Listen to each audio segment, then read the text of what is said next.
জীবনে এই 8টি ভুল কখনোই করবেন না। নাম্বার 1, ঠকবাজকে দ্বিতীয়বার বিশ্বাস করবেন না। নাম্বার 2, মৃত্যুক লোকেদের থেকে সত্য কখনোই আশা করবেন না। নাম্বার 3, যারা নিজের ইচ্ছায় আপনার জীবন থেকে চলে গেছে তাদেরকে কখনোই ফিরিয়ে আনার চেষ্টা করবেন না। নাম্বার 4, অসৎ লোকের সাথে কখনোই সৎ পরামর্শ করবেন না। নাম্বার 5, যে সমস্ত লোক নিজের ভুল স্বীকার করে না তাদের থেকে সবসময় দূরে থাকুন। নাম্বার 6, অতিরিক্ত অহংকারী এবং স্বার্থবাদী মানুষদের থেকে সময় আশা করবেন না। নাম্বার 7, অমানবিক মানুষদের থেকে জ্ঞান নেবেন না। নাম্বার 8, ব্যস্ত মানুষদের থেকে বন্ধুত্ব আশা করবেন না। যে তোমাকে বোঝে না তার প্রয়োজন ছাড়া তোমাকে খোঁজেও না, চিরন্তন সত্য কথা।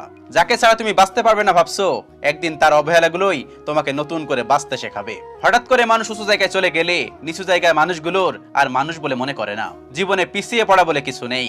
মনে রাখবেন, টিকিটের লাইনে দাঁড়ানো শেষ ব্যক্তিটাও একটা সময় লাইনের প্রথমে চলে যায়। কষ্ট এমন একটা জিনিস যা শুধুমাত্র নিজেকেই বহন করতে হয়। এর ভাগিদার কেউ কখনোই হতে চায় না।